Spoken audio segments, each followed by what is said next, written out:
Salut tout le monde, bienvenue sur AOS Geeks. Alors, vous aimez la chevalerie, la noblesse et les grands banquets? Alors, cette vidéo est pour vous. On fait un Faction Focus sur les Flesh Eater Courts. Et pour le Faction Focus, on reçoit pour la première fois sur la chaîne Frédéric. Salut Fred. Salut les gars. Alors, Fred, tu es un joueur de longue date des Flesh Eater Courts. En fait, c'est ton armée de cœur, celle que tu joues en tournoi depuis un bon bout de temps. Peux-tu nous dire, peut-être pour commencer, depuis combien de temps tu joues FEC et qu'est-ce qui t'a amené là, à ce que ce soit ton armée de cœur? Oui, oui, 100%. En fait, ça va faire peut-être 4 ans que je joue Death, puis 2 ans et demi que je joue FEC. Qu'est-ce qui m'avait appelé à FEC à la base? C'était l'ancienne allégeance de Gristlegore qui te permettait d'avoir 5 dragons sur le jeu. Ouais. En tant que joueur de Legions of Nagash, qu'on a 160 squelettes à jouer, puis le dos qui fait mal à la fin de la partie, l'idée d'avoir 5 dragons, c'était quand même assez alléchant. Ouais. Puis tu as l'idée intéressante d'avoir des pièces qui sont mobiles, puis le jeu psychologique qui se fait à ce niveau-là aussi contre les opponents, qui fit vraiment dans la thématique d'une armée de dette. C'est vraiment ça au début qui m'appelait. C'est la mobilité, les dragons, le lore qui venait avec, puis les modèles aussi qui ont quand même, même avec de l'âge, qui ont vraiment bien perduré. Ouais, c'est vraiment une belle armée, même si la plupart des modèles datent, c'est encore une armée qui a vraiment un style à elle, puis les modèles sont vraiment encore très, très beaux, je suis bien d'accord. Euh, En plus, il y a eu un beau cadeau pour les Flesh Eater Courts dans le dernier White Dwarf là, du mois de juin, un tome célestial. Donc, on pourrait peut-être commencer par ça. On a eu d'abord une nouvelle action héroïque. Oui, c'est que ça, c'est quand même assez intéressant parce que c'est une armée à la base qui a beaucoup de manières de ramener du monde. Tu sais, je veux dire, outre les dragons et les héros, il y a deux catégories d'unités. Il y a les chevaliers, qui sont les Vargulf, les Horrors, les genres de gros modèles qui vont vite, qui frappent fort. Et tu as les serfs aussi. Les serfs, c'est les ghouls. Puis c'est vraiment les deux unités qu'on va vouloir ramener de plusieurs manières différentes, avec des habilités spéciaux, avec la magie. Puis là, ben, ça donne une autre manière de les ramener pour une armée qui a besoin beaucoup de command points. Une action héroïque, c'est une belle manière de soutenir ces battle lines-là, ces troupes-là, sans vouloir dépenser les battle lines qu'on va vouloir garder pour des habilités spéciaux comme d'attaquer 2 fois puis de pile-in 2 fois. Très intéressant. Donc, un bel ajout à l'armée. Euh, Puis d'autres ajouts aussi, on a eu, comme dans les autres tomes célestiales, une nouvelle Grand Strategy, puis des nouvelles tactiques de bataille aussi. Donc, est-ce que c'est intéressant? Est-ce que ça ajoute à l'armée?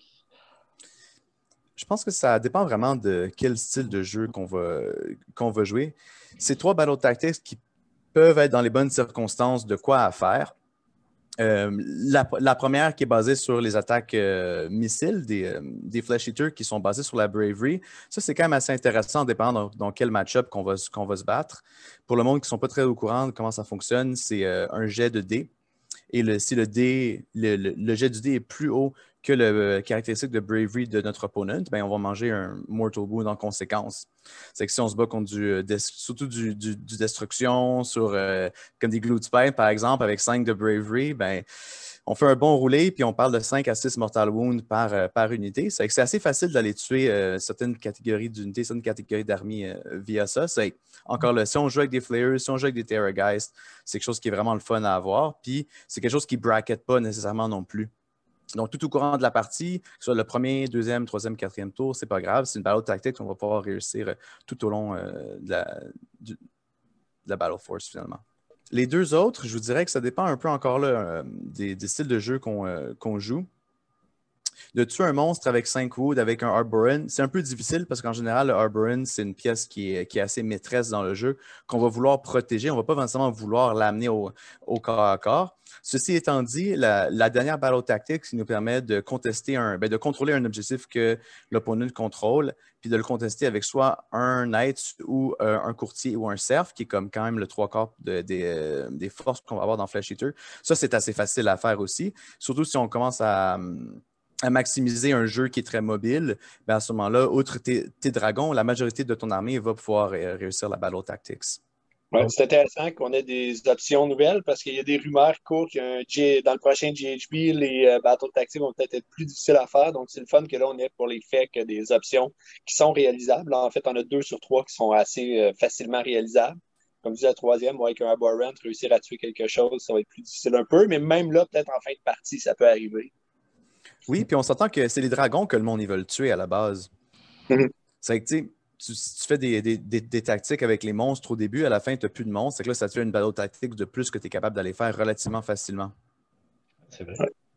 Puis, la grande stratégie, est-ce qu'elle est intéressante ou on la choisira jamais? On la choisira jamais.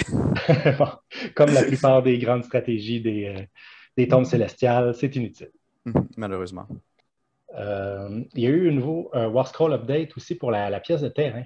Oui, ça, je pense que c'est quand même une force majeure. Puis tu me diras ce que tu en penses, Vincent, là-dessus, parce qu'à la base, c'était une pièce de terrain qu'on n'avait pas le choix de déployer à 6 pouces du territoire de ton board edge.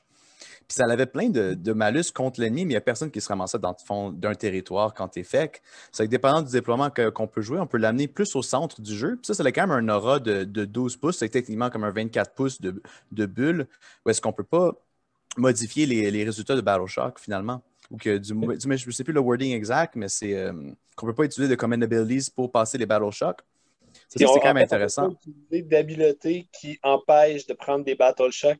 Et j'ai entendu EOA qui disait que même là, les Bones Reapers, probablement que c'est la seule façon de leur faire prendre un Battle Shock test parce que leur habileté est wordée comme quoi ils ne prennent pas de Battle Shock test, mais ça dit qu'il n'y a pas d'habileté qui peuvent empêcher de prendre des Battle Shock tests. Donc, il va peut-être en attendre une fac, mais peut-être même que les Bones Reapers, finalement, vont être obligés de prendre à 12 pouces autour du trône, vont être obligés de prendre des Battle Shock tests.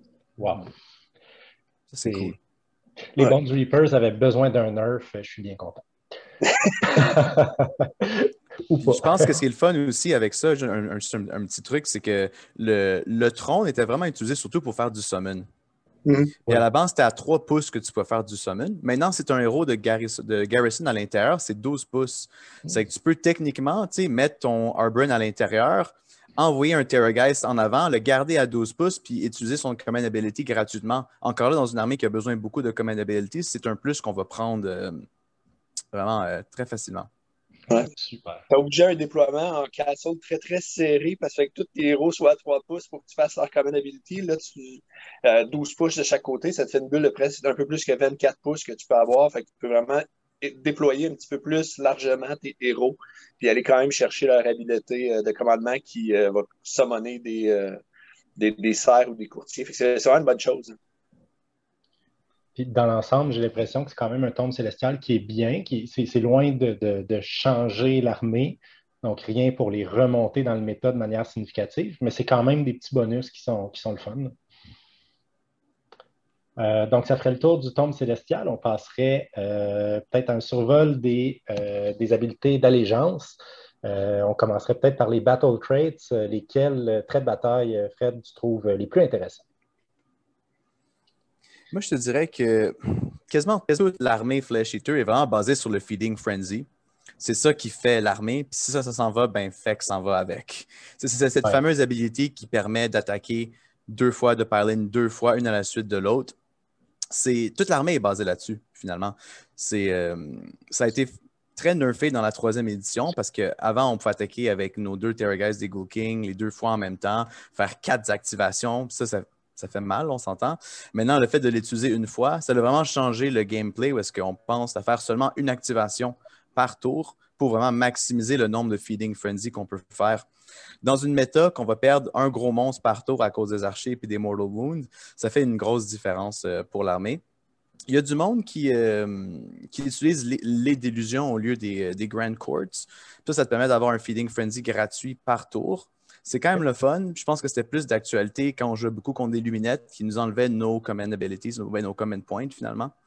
Je pense que maintenant, avec le fait qu'on voit moins de luminettes, qu'on a un peu plus de command points, ça vaut la peine d'utiliser les allégeances de grands cours au lieu des illusions.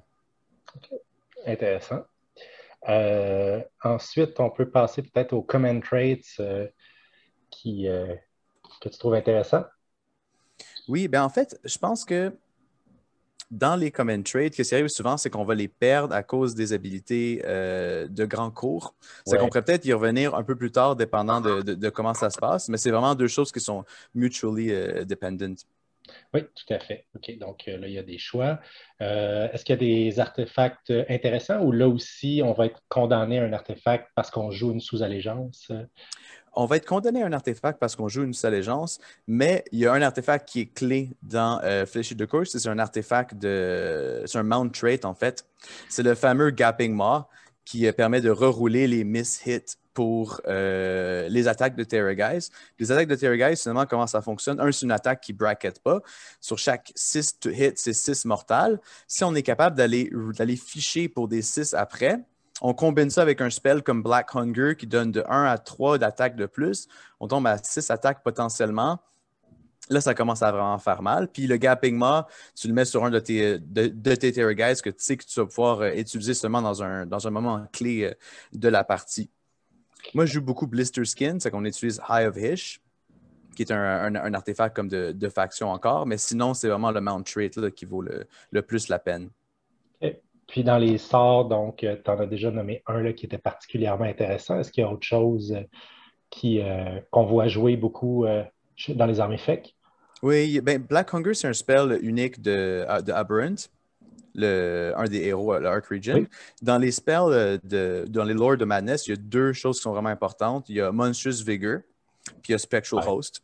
Un qui te permet de run and charge, puis l'autre qui te permet d'avoir un save, un Feel No Pain de 5+. Ça, c'est vraiment deux cornerstones du jeu. Qu'est-ce qui est le fun avec FEC, c'est que c'est pas des super bons spellcasters, mais en général, les spells, ils sortent sur un 6. Oui, OK. Fait que c'est très bien. Ça fidélise, disons, autant qu'un spell sur un 7 avec un +1. Là, donc, c'est énorme l'impact là, des sorts qui passent sur du 6 versus du 7. Puis c'est des bons sorts pour du 6. Là. Oui, oui, vraiment. On est vraiment chanceux là-dessus.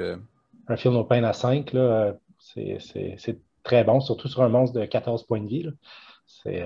Ça fait une bonne différence. On a aussi des sous-allégeances, tu en as parlé un peu, là, c'est des vieilles sous-allégeances, donc c'est le vieux modèle, donc on est condamné à choisir un trait de commandement, un artefact de pouvoir, donc ça oriente beaucoup l'armée, beaucoup plus que les nouvelles sous-allégeances qu'on voit dans les Battletomes V3. Toi, laquelle est ta sous-allégeance favorite, là, laquelle tu joues le plus? Je pense qu'encore là, il n'y a pas vraiment de choix d'aller autre chose que Blister Skin. Il y a plusieurs manières de jouer, puis on peut en parler un peu plus tard, mais Blister Skin, c'est vraiment 99% que ce que tu vas voir dans la liste FEC. Pour plusieurs raisons. Tu as 2 de move de plus pour tous tes bonhommes. C'est que ça fait une immense différence dans un mec qui est déjà rapide. Puis même tes serfs, ils en bénéficient aussi. C'est avec tes unités de base, ben, ils vont bouger 8 quand même. Dans un board qui est plus petit qu'avant, ça fait quand même une bonne différence. Tu as ton Command Trait qui est Hellish Orator qui te donne un Command Point de plus sur un 4+. C'est que si tu mets ça avec tes Heroic Action, mais ça fait potentiellement, en average, un Command Point de plus par tour qu'on ne peut pas t'enlever. Le gros, c'est vraiment le Lords of the Burning Sky qui permet de prendre. C'est un command ability, ça c'est le fun aussi. Ça permet de prendre une unité qui vole, qui est à 12 pouces d'un héros ou 18 pouces de ton général, de l'enlever puis de la mettre n'importe où sur le battlefield à 9 pouces de l'ennemi. Donc, un téléport. Oui. Donc, c'est vraiment une sous-allégeance qui vient de donner du mouvement. Là, +2 de mouvement, un téléport. On sait aussi que tu as dit Spell Run and Charge qui est accessible. Ça commence à être une armée très, très, très mobile là, avec tout ça combiné. Bien, on parle d'un threat range pour les Terrorgeist facilement de 20 pouces. On parle d'un mouvement de 16, plus peut-être dépendant de ce que tu roules sur ton run. Puis si tu as Run and Charge, mais là, ça commence à faire un threat range de 25 pouces en average. Tu peux être pas mal n'importe où sur le board avec ça. Là. Vraiment. Donc, on passerait maintenant aux unités que tu mets sur la table.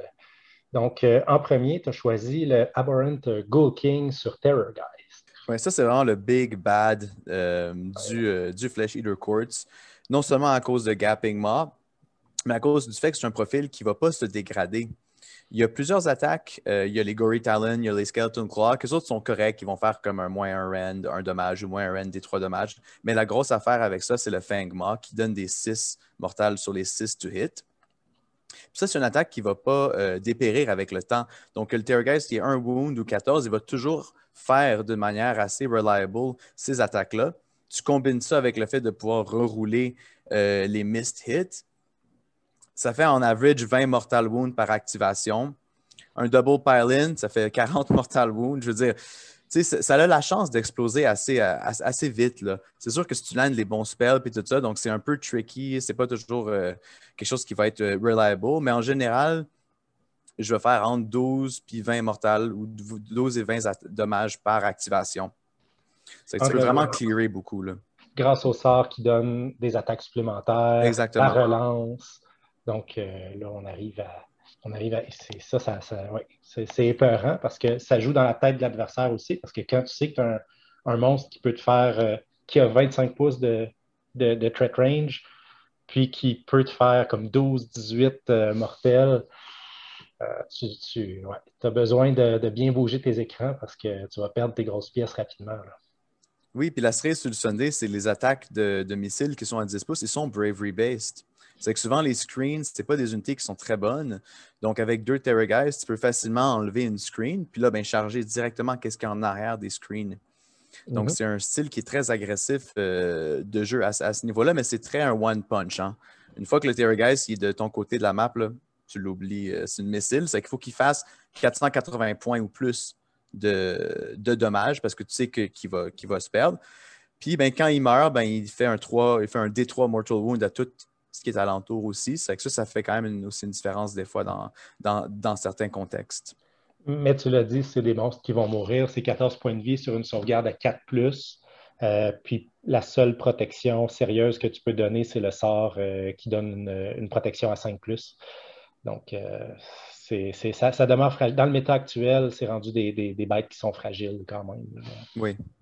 On a ensuite donc le Aberrant Arc Regent que tu mettais sur la table. Oui, ça, c'est vraiment une pièce qui est super intéressante, je pense. Non seulement pour le Ferocious Hunger, je ne pas Black Hunger, Ferocious Hunger, c'est le sort qui te fait d'avoir un potentiel D3 de plus attaque.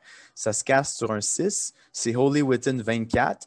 Donc, c'est quand même un spellcaster qu'on peut garder à l'arrière, qu'on est capable de buffer du monde en avant.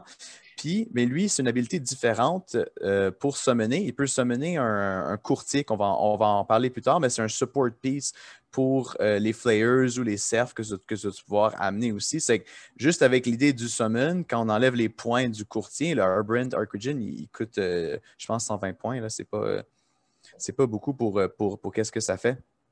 C'est vraiment une pièce qui est super intéressante. Il se heal de 3 à chaque tour.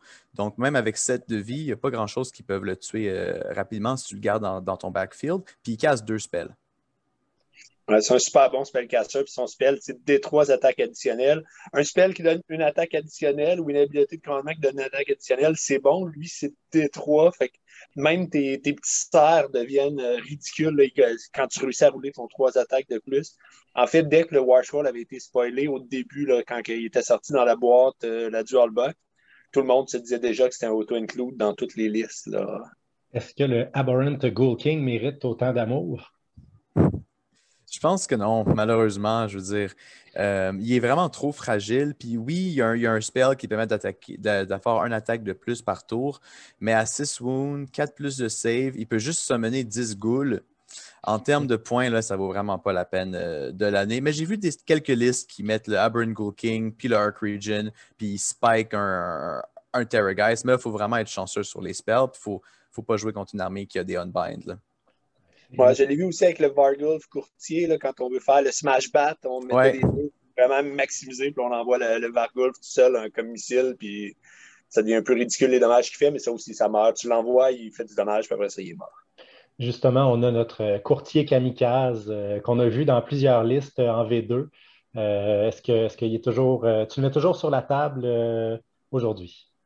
Mais moi, je l'aime beaucoup comme une option. Qu'est-ce qui est le fun avec le Aberrant Arc Regent, c'est que tu as 3 styles de summon que tu peux faire. Tu peux faire celui-là, tu peux faire 3 flayers, tu peux faire 20 serfs. Le courtier, lui, il va ramener des flayers sur la table, les knights finalement. C'est quand tu es capable de summon lui, puis 3 flayers par Terrorgeist. On parle d'un comme, je pense, autour de 450 points, 500 points, qui peut arriver en summon dans le backfield, qui est relativement sustainable. Puis le Vargulf étant un héros, il donne aussi le 6 Feel No Pain à tes flayers. C'est que je pense que contre plusieurs armées, c'est quoi qui est vraiment intéressant à avoir. Puis il est quand même assez résistant. 8 wounds, ça se prend quand même bien, là. Mm-hmm.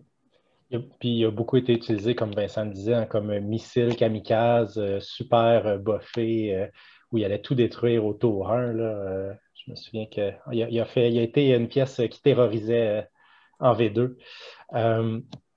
Donc, on a aussi les crypt ghouls que tu mettais sur la table. Oui, oui, ça, c'est la base d'une armée FX. Ça fait beaucoup de zone control. Puis, qu'est-ce qui est le fun, c'est si on le met en combinaison avec un Cryptghast courtier, c'est qu'il y a énormément de régénération qui peut arriver. Donc, pour l'habilité du Cryptghast, c'est qu'on roule 6 dés. Puis, pour chaque 2+, on retourne un modèle Serf à une unité à 10 pouces. C'est quand tu as 2 screens de 20, tu es capable d'aller chercher quand même pas mal de sustainability. Puis, on parle d'un héros, le Cryptghast Courtier, de je pense 70 points ou 90 points. Ça dépend des listes qu'on joue. Je pense le monde, il sleep des fois dessus.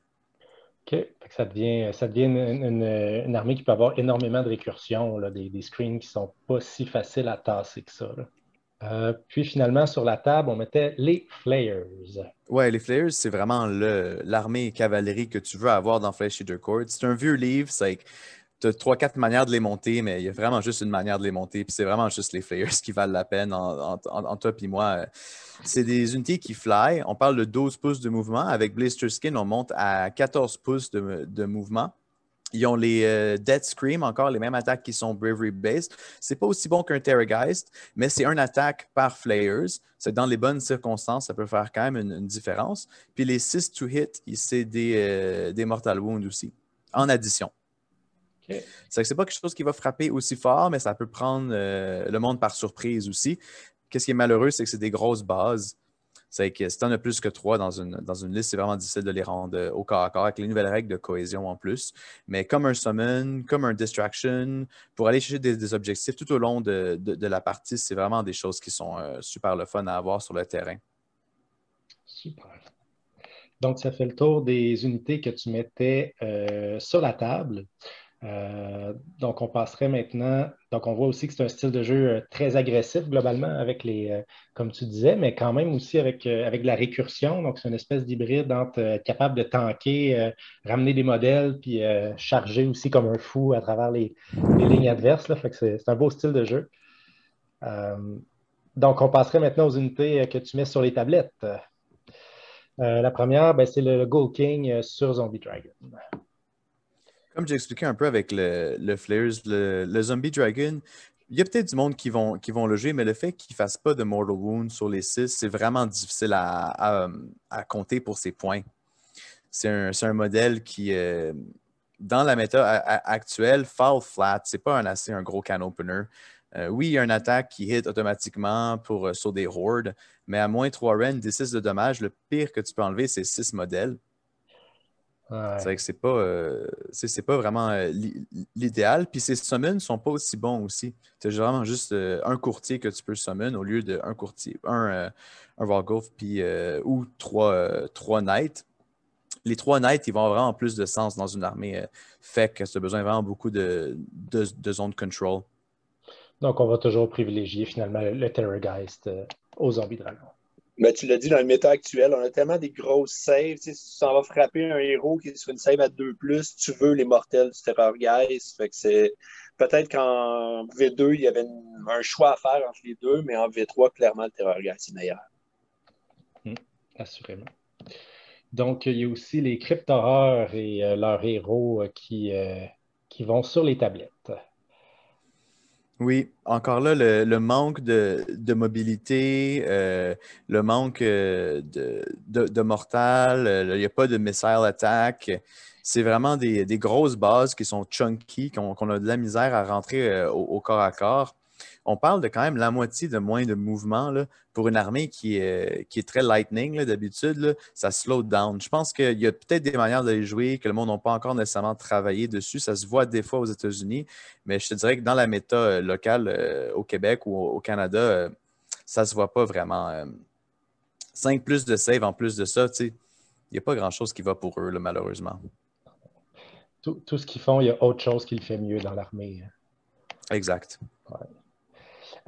Puis donc, les monstres, comme le Terrorgeist sans héros, donc juste la version monstre, celle-là s'en va sur les tablettes aussi. Oui, c'est encore là une balance de. Ça fait pas assez de dommages. C'est pas un héros. Donc, ça n'a pas de feel no pain. C'est pas capable de casser des spells. C'est pas capable d'avoir des habiletés de commandment. À 300 points, là, 14 wounds, 4 plus save, ça reste pas grand-chose, là. Je pense que ça Non, fait plus peur que d'autres choses, mais une fois qu'on s'en rend compte, ça fait pas assez fort.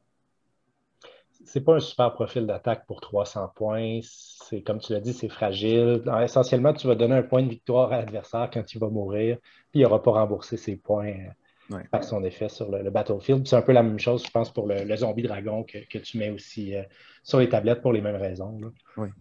Ouais. Donc, on a aussi, donc ça, ce sont les spells, les sorts persistants.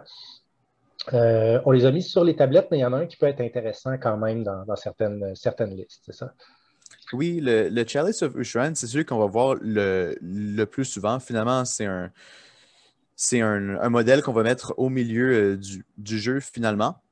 Vu qu'il y a un radius de 12 pouces alentour, chaque wound qui va être dealé à un modèle, chaque personne qui. C'est un peu le but d'un calice qui accepte le sang de tout le monde, là. C'est que chaque fois que le monde y meurt autour, ben, le calice il se remplit, puis après ça, ben, tu peux redonner ces wounds-là à tes héros, au monde qui sont très proches. C'est non seulement très thématique, ça fait vraiment dans une armée de noblesse, mais dans certains styles de jeu où est-ce qu'on va avoir beaucoup d'unités alentour qui sont moins des dragons, qui sont plus des flayers, des serfs, c'est vraiment, vraiment fort à avoir aussi. Puis c'est un modèle qui se caste relativement facilement, ce qui est bon pour une armée qui n'est pas très fort en magie. Les deux autres, malheureusement, il n'y a pas vraiment de place dans le méta en ce moment. Ouais. Ce qui est dommage parce qu'ils sont vraiment bons. En tout cas, moi, je trouve la cavalerie, j'ai toujours aimé, puis je trouve ça plate elle n'a jamais été jouable, là, puis je trouve ça vraiment dommage. On la voit plus souvent en conversion que sur le jeu. Ouais. Oui. C'est vraiment, je trouve vraiment que ça rappelle aussi un peu là, il y a des petits clins d'œil à la Bretonnie, hein, parce que le lore des Flesh Eater Court, c'est qu'ils ont l'illusion, comme je disais en introduction, d'être des nobles chevaliers, tout ça. Donc, c'est un peu ce qui est devenu la Bretonnie qui était à Age of Sigmar. Ouais. Donc, ça fait le tour du Battletome, mais on a d'autres éléments à discuter parce que dans notre catégorie à peindre, en fait, tu as des unités, disons, des unités surprises dont tu veux nous parler et qui, selon toi, ont leur place là, dans des listes Flesh Eater Core. Oui, 100%. Je pense que qu'est-ce qui fait vraiment la différence en ce moment dans une liste Flesh Eater Core qui est compétitive ou pas compétitive, c'est l'inclusion soit d'un méga gargant ou d'un incarnate. Ça, Ouais. c'est vraiment, je pense, une armée qui bénéficie. Ce que devraient finalement faire les mercenaires, c'est d'avoir une valeur sûre. Dans une méta où est-ce qu'on deal facilement 20 Mortal Wounds à une créature, le Incarnate et le Méga Gargant, le Gatebreaker, sont capables de survivre 2 tours au moins. On parle d'une armée qu'on va perdre un monstre, donc sur 3 potentiels monstres par tour. Ça fait qu'on a quand même un bon beat stick jusqu'au 4e tour aussi. Ça, c'est vraiment, vraiment une grosse importance. Puis, c'est un roadblock pour beaucoup d'armées. C'est pas Ouais. tout le monde qui est capable de tuer un méga gargant. C'est pas tout le monde qui est capable de tuer un incarnate. Puis ça, je pense que ça a vraiment absolument leur place dans une liste Flesh Eater Courts. Ouais, puis là, j'ai une question pour toi parce que je regarde pour en inclure un des deux dans les Soul Blight. Si tu en avais à en inclure juste un, lequel des deux t'inclut et pourquoi? C'est qu'en ce moment, j'ai pas eu tant d'expérience que ça avec le Incarnate, mais avec le Gargant, ça performe vraiment bien. Je dois avoir un win ratio d'autour de 80-85%. Puis avant le Incarnate, le win ratio était comme peut-être de comme 45%. Avant le Gargant. Ça a une immense différence. C'est un bon damage dealer. Le Gargant, il bracket pas tellement non plus. Il y a un bon missile attack aussi. C'est que c'est très touché des fois, mais c'est un gros can opener qu'on peut avoir de plus. L'autre côté, le Incarnate, ben, il y a vraiment beaucoup plus de sustainability, mais il frappe vraiment moins fort. Je te dirais que c'est ça un peu que j'ai de la misère avec l'Incarnate en ce moment, c'est que oui, c'est bon à qu'est-ce qu'il fait, mais à la fin de la journée, quand tu n'as plus de Terrorgeist tour 3, il n'y a pas grand-chose qui fasse. C'est pas tes ghouls qui vont te gagner la bataille, là. C'est encore, je te dirais, je pense que je suis plus vers l'idée du méga gargant, mais dans une couple de tournois, on s'en reparlera, puis peut-être que je vais switcher pour le Incarnate. Le Incarnate, il est quand même 125 points de moins, là. Ouais. Donc ça, c'est quand même intéressant aussi.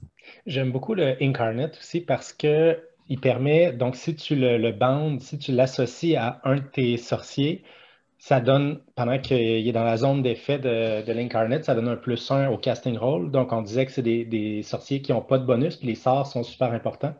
Donc ça peut-être fidélise un peu tes sorts en début de partie quand l'Incarnate est proche. Puis tu peux aussi amener l'Incarnate comme plus proche des mages ennemis. Donc, un peu contrôler la magie adverse aussi, là, parce que tu n'as pas de bonus à la dissipation pour dissiper les sorts adverses non plus. Donc là, tu viens nuire un peu à la magie. Fait qu'il vient comme compléter peut-être une faiblesse de l'armée aussi. Fait que j'ai hâte de t'entendre après que tu aies pu tester à fond l'Incarnate. Ouais. Moi, j'aurais une question aussi, en fait. Là, tu sais, c'est comme tu as mentionné que c'est une armée qui repose beaucoup sur les Terror Guys en termes de production de dommages, mais que tu t'attends à en perdre au moins un par tour. Donc, quel conseil tactique tu aurais à donner là, aux joueurs qui se lancent dans Flesh Eater Court? C'est quoi, selon toi, la meilleure manière de les jouer compte tenu de leur fragilité puis de l'aspect un peu chirurgical là, de leur frappe? Là? Je pense que c'est une armée qui est très difficile à jouer, puis qu'il va vraiment, vraiment dépendre de deux choses. Contre quoi tu te bats, puis le scénario, puis comment tu vas ajuster ton déploiement. C'est une armée qui ne reste pas statique. Tu vois beaucoup d'armées qui ont un déploiement assez standard. Ils vont se mettre comme en castle, ils vont se mettre comme d'un côté. Flesh Eater Court, c'est beaucoup de mind game. Puis c'est, je pense, de capitaliser là-dessus, de faire des points de pression un peu partout. Puis quand il y a un point qui libère, là, il faut vraiment que tu capitalises sur cette expression-là. Moi, dans la liste que je joue, j'ai 4 hammers. Donc l'idée, c'est de comme tirer un peu de chaque bord, puis voir qui mange, finalement, qui sort, qui se déplace. Puis là, si tu as une opportunité de vraiment rentrer au corps à corps, mais il faut vraiment, vraiment être patient. Puis c'est vraiment difficile dans une armée comme Flesh Eater Court, que tu as vraiment envie de juste jouer avec tes gros monstres, puis les amener en face de l'ennemi, puis faire des mortal wounds. Mais les games qui ont du sens, c'est vraiment des games qui sont patientes. Mais il faut que tu t'attendes à potentiellement perdre un Terrorgeist par tour. C'est que ça, c'est qu'est-ce qui fait mal finalement à la fin de la journée. Mais l'idée, ce que je comprends, c'est d'utiliser un peu le facteur intimidant de tes gros monstres pour provoquer des erreurs chez l'adversaire, puis là, justement, capitaliser sur ces erreurs-là. Là. Donc, tendre des pièges un peu, puis provoquer des erreurs, le faire sortir de ses positions défensives pour frapper là où ça fait mal. C'est un peu ça que je retire. C'est un peu ça que tu nous expliquais. Oui, parce que c'est une armée qui bouge très rapidement puis très loin. Donc, étant au milieu du jeu, on a vraiment accès à un board control qui est assez le fun. Puis, quand on est dans la face de l'ennemi tour 1, ben, les ghouls, les flayers qui sont derrière, ils peuvent caper tous les objectifs. C'est qu'on parle souvent qu'on va contrôler le board pour au moins 3 tours. C'est que là, il faut que tu scores 6 points, 7 points, 8 points par tour pour 3 tours, puis en espérant qu'à la fin, l'ennemi ne peut pas compter autant de points que toi. C'est que c'est vraiment un numbers game. Il faut vraiment être fort, il faut vraiment avoir des battles tactics avec des monstres, il faut aller tuer des monstres, il faut aller gratter tous les petits points qu'on peut aller chercher parce que les games souvent se finissent que moi, il ne me reste plus rien 4e tour. Fait qu'il faut apprendre à gagner en sachant qu'on va se faire tabler, en sachant qu'on va être détruit au tour 4 peut-être. Là, il ne restera plus rien. Donc, c'est vraiment l'idée de partir fort, prendre l'avance le plus rapidement possible, puis essayer que ce soit suffisant. Puis, Fred, donc tu disais que tu as testé beaucoup dernièrement avec un méga Gargan qui a augmenté beaucoup ton taux de victoire. Donc, à quoi ressemblent les listes que tu travailles en ce moment? En ce moment, je joue une liste avec 2 Go Kings sur Terrorgeist, un Arc Region, le Gargant, puis 2 paquets de 10 ghouls, un paquet de 20 ghouls. Qu'est-ce que j'aime beaucoup avec ça, c'est dépendant des scénarios, dépendant de quoi qu'on peut jouer, c'est que ça fait comme 3 threats qui sont Oui. sur le terrain premier tour. Puis les 2 Go King et le Arc Region peuvent faire du summon aussi. Ça fait potentiellement un autre hammer qui va apparaître dans le backline. C'est que là, on parle de. Ils ne sont pas toujours ensemble, dépendant de comment on les joue, mais ça fait que tour 2, potentiellement, tu as 1750 points dans ta face, des fois plus. C'est que c'est OK. pas tout le monde qui sont capables de survivre à cette pression-là. Puis, l'autre côté est vrai aussi, c'est que si tu fais tes summons comme du monde, si tu screens comme du monde, ben, tu peux vraiment garder beaucoup de tes points en arrière quand ils sont à l'extérieur des champs de tir de l'ennemi. Mhm. C'est très volatile comme jeu. Qu'est-ce que tu summons habituellement? Dépendant de contre quoi je me bats, ça va vraiment changer beaucoup. J'alterne entre ben, les Go King, en fait, les autres, ils n'ont pas le choix, ils commandent 3 Flayers. Mhm. Ça fait 6 Flayers, que ça, je peux toujours compter dessus. J'amène un courtier en général pour faire de la sustainability pour que ces Flayers-là, ils marchent. Mais 20 serfs, c'est vraiment le fun aussi à avoir sur le jeu parce que c'est 20 bodies de plus. Ils sont quand des armées qui c'est plus du MSU, qui n'ont pas vraiment beaucoup de dommages. Ben, tu mets ton Arc Region, tu mets ton Arborend à l'arrière de 20 serfs. Ils attaquent 3 fois chaque, plus des 3 attaques de plus. C'est des buckets de dice. Il faut vouloir les rouler, mais c'est quand même surprenant. Puis c'est quelque chose que le monde ne s'attend pas vraiment à avoir à faire face. C'est qu'en late game, si tu n'as pas l'opportunité de faire tes summons, amener 20 ghouls de plus, ça c'est le fun. C'est très rare que je summon 3 flayers de plus. Parce que 6 flayers, c'est assez pour faire du board control. Ça fait 7 unités qui peuvent bouger alentour, sans compter tes 3 unités de base qui sont tes hammers. Et ça, c'est vraiment comme le top à jouer. Puis c'est encore là, il faut être patient. Parce que s'ils ne savent pas où est-ce que tu vas les amener, ils vont rester en castle, puis pendant ce temps-là, ben, toi, tu prends le board. Le monde qui sort, mais là, tu summons les flayers en l'air. Il n'y a pas de win scénario contre ça. Ça va toujours être de choisir la manière de perdre la moins forte. Puis en terminant, juste une question. Bon, je sais que ça a bien été au Grand Clash avec tes Flesh Eater Court. Où est-ce que tu les vois à l'heure actuelle dans le méta? Je pense que c'est une armée qui démolit vraiment rapidement le mid-tier, le low-tier aussi. Mais les Sinister Six, là, les 6 armées qui sont au top du méta, c'est très, très, très difficile contre du Flesh Eater Court. Beaucoup de magie, beaucoup de Mortal Wound en shootant. On n'a pas vraiment des réponses à faire ça. C'est une question de bien jouer tes cartes, d'essayer de garder tes Terrorgeist un tour de plus. C'est une question de vraiment essayer de outsmart ton opponent. Mais ouais, ça reste une armée qui a quand même ses challenges. Mais comme tu dis, je pense que c'est une armée qui a beaucoup de jus, il y a beaucoup de tank, il y a beaucoup de gaz dans la tank. Puis avec un concours de circonstances, de positionnement, du bon scénario et du bon match-up, c'est une armée qui peut vraiment facilement take down des top méta d'armées du jeu, là. OK, intéressant. Donc, le 5-0 n'est pas impossible, mais ça demande d'être un très bon général parce qu'on ne se bat pas à force égale là, contre le top méta du tout. Non, c'est vraiment plus difficile. Je te dirais que comme au Clash, j'ai fini en 3-1-1. 2 de ces victoires-là, c'était contre des Stormcast qui shootaient. Donc, Wow. c'est faisable, mais c'est un concours de circonstances. C'est un déploiement de 10 pouces contre une armée qui shoot. Ouais, c'est plus difficile. C'est ça l'affaire. Tu es vraiment dépendant un peu. Tu es à la merci de contre quoi tu te bats. Puis ça, c'est à l'extérieur de ton contrôle. C'est qu'il faut juste que tu fasses avec. Excellent. Mais ça fait le tour de notre Faction Focus et présentation du Tome Célestial pour les Flesh Eater Courts. Merci énormément, Fred, d'avoir pris le temps d'être avec nous. Ça fait longtemps qu'on se côtoie dans les tournois, mais c'était la première fois qu'on avait la chance de faire une vidéo avec toi. C'était le fun. Oui, ça fait plaisir. Merci Yann. Merci Vincent de m'avoir. Donc voilà, sur ça, il me reste juste à vous souhaiter bon wargaming.